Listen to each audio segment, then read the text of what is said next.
Hello friends, welcome back. We are coming up with next phenomenal series from our team, that is Industrial A. Yes, you will have a lot of sessions out of this Industrial A playlist and it's going to be very interesting. Thanks for joining us. I'll ask with a very simple question. Why do AI systems that perform exceptionally well in research laboratories often struggle when they are deployed in real industrial environments? Yes, that's what we are going to answer thoroughly, very nicely using this playlist. At a first glance, this seems very surprising. Today's AI models can recognize images with remarkable accuracy, understand natural language and generate software code, predict equipment failures, and even perform sophisticated reasoning tasks. Every day we hear breakthroughs in artificial intelligence that promise to transform every industry. Yet, when these same technologies are introduced into factories, power plants, chemical plants, manufacturing facilities, offshore platforms, or mining operations, many of them fail to deliver the expected value. Yes, many of them really fail to deliver the expected value. Is this because the algorithms are poor? Is it because industry resists innovation?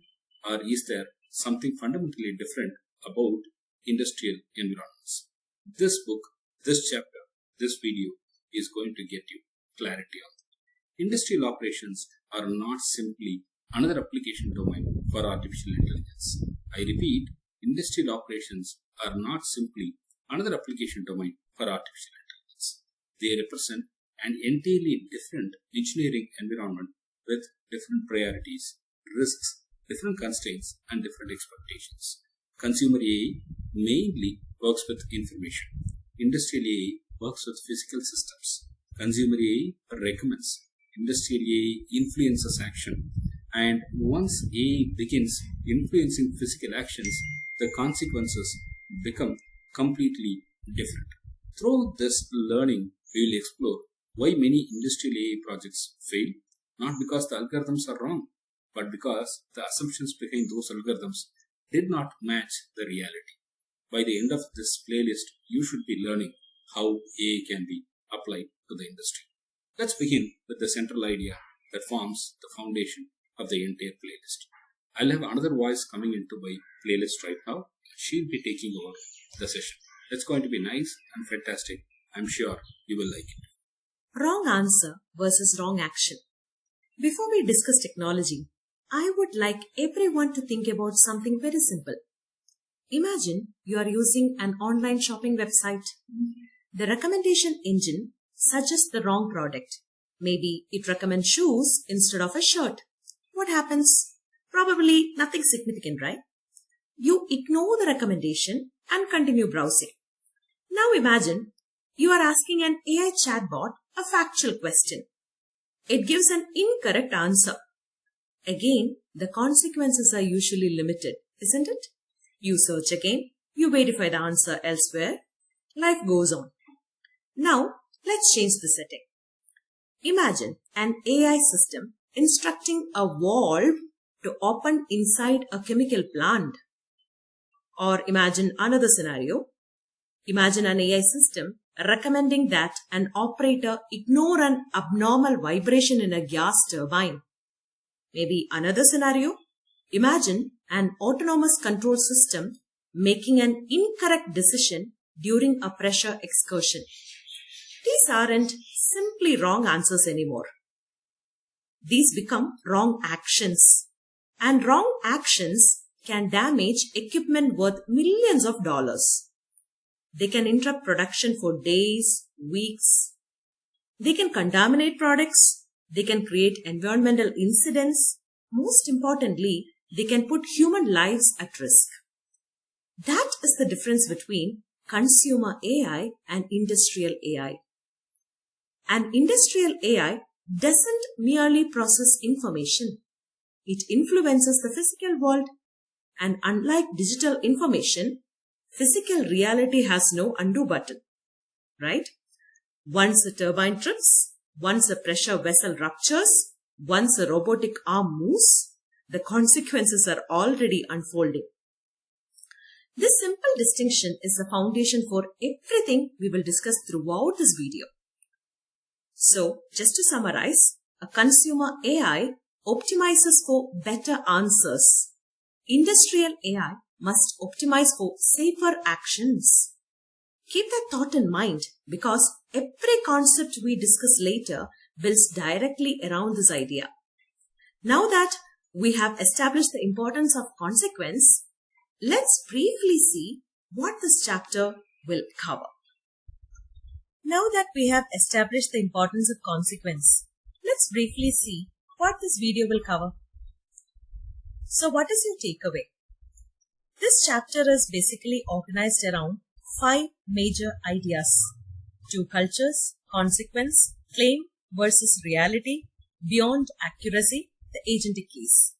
Let's see one by one. So each one builds naturally around the previous one.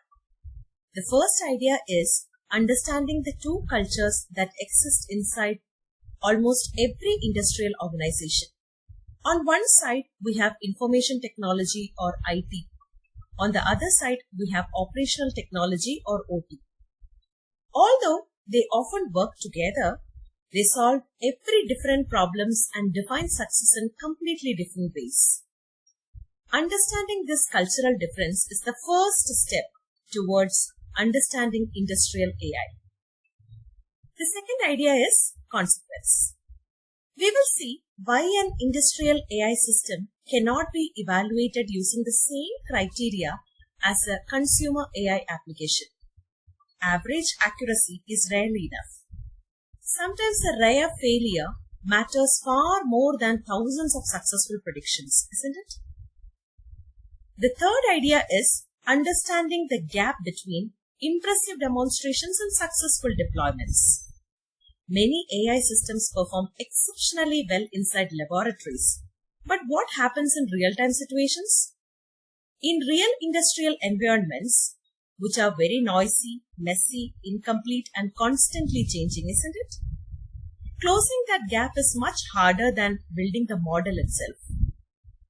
The fourth issue is when we will explore why recognizing patterns is only the beginning of intelligence. Predictions tells us what might happen. It doesn't automatically tell us what should be done, right? Finally, we will introduce the concept of agentic systems. Instead of merely recognizing patterns, future industrial systems will perceive their environment, reason about context, make decisions within carefully defined boundaries, and safely execute actions. These 5 ideas together form the conceptual foundation for the remainder of this whole video. But rather than beginning with theories and definitions, let's begin with a story, because stories often explain engineering problems better than equations, right? Hope you will agree with that. So let's begin our story. A bad night in the control room. Imagine it's just after 2 o'clock in the morning. The control room is quiet. The plant is operating normally. Large screens display temperatures, pressures, flow rates, and equipment status. Operators continue their routine monitoring. Among them is Mr. Frank. Frank has spent 26 years operating this plant. He has seen equipment failures. He has handled emergencies. He understands these machines almost instinctively. Some experienced operators often say they can hear when something is wrong before any sensor detects it. Frank is one of those people. Now you would have known Frank, right? At exactly 2:14 in the morning, a new AI-based predictive maintenance system raises an alert. It detects an abnormal vibration signature on gas turbine number 2. Now, here is the important part. This isn't the first alert of the night. It's the 41st one. The previous 40 alerts all turned out to be false alarms. Nothing failed. Nothing required maintenance. Nothing happened. So when alert number 41 appears, Frank quietly dismisses it. Many people reading this story for the first time assume Frank made a mistake. Actually, Frank behaved exactly as most experienced operators would. He wasn't ignoring technology. He wasn't careless. He was responding to experience. When a system repeatedly interrupts operators with false alarms, it gradually trains them to stop listening, isn't it?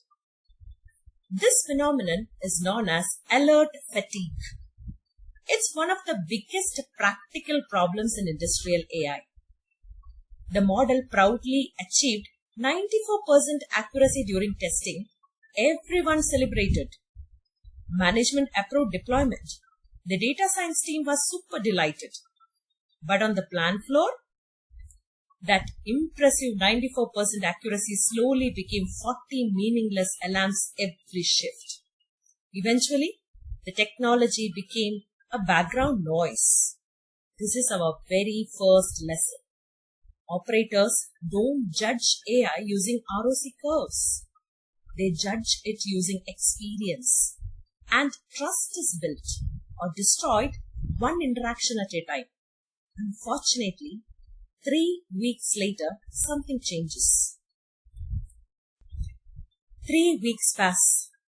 Another vibration alert appears. The screen looks almost identical. The notification sounds exactly the same. Frank glances at it. And once again, he dismisses it. Because every previous alert has conditioned him to believe it's probably another false alarm. Except this time, the system is correct. A bearing inside the turbine has indeed been deteriorating for several days. The AI detected it. But nobody believed it. The bearing eventually fails. The turbine must be shut down. Production capacity drops. Maintenance cost increases. The organization suffers a significant financial loss. During the post-incident investigation, Mr. Frank says something remarkable. He says, the model was not wrong very often. It was wrong in a way I could not use, and right in a way I could not hear. So beautiful, isn't it? I believe this is one of the most important statements in this entire video. Notice that Mr. Frank never criticized artificial intelligence. He never criticized machine learning. He never criticized the experience of working with a system. The mathematics wasn't the problem. The engineering around the mathematics was, right? The system successfully recognized patterns, but it failed to manage human trust. And without trust, even the best predictions become useless. This story captures the central argument of this video. Industrial AI isn't only about building better models. It's about building systems that operates trust enough to act upon. So, if the mathematics wasn't the real failure, what actually failed? Have you given it a thought? That's exactly what we are going to examine next. So, what actually failed? At first glance, many people would conclude that the model simply needed better accuracy. But that's not what happened. The algorithm detected the fault. The prediction itself wasn't the primary failure. The real failure was much deeper. It was a category error. The organization expected a pattern recognition model to perform the job of an intelligent operational agent. Those are two very different responsibilities, isn't it? A pattern recognizer answers one question, just one question. What's that? Does this look similar to something I have seen before? But an operational agent must answer many additional questions. Say questions like, should action be taken immediately? Can the action be delayed? What are the consequences of acting too early? What are the consequences of waiting? Who should make the decision? How confident is the recommendation? Does it conflict with any safety procedures? See how many questions. Those questions extend far beyond pattern recognition, isn't it? Throughout the remainder of this video, we will explore exactly 4 reasons why this category error continues to occur across industries. Let's recap. First, we will explain and examine the cultural divide between IT and OT, information technology and operational technology. Second, we will understand why consequence fundamentally changes AI design. Third, we will explore why laboratory success often fails to translate into operational success. Finally, we will understand why recognizing patterns alone is never enough to justify autonomous action. These 4 ideas don't simply explain Mr. Frank's story. They explain why many industrial AI projects struggle despite using excellent machine learning models. And that brings us naturally to our very first topic. Understanding the 2 very different cultures that coexist inside every industrial organization. Let's see it.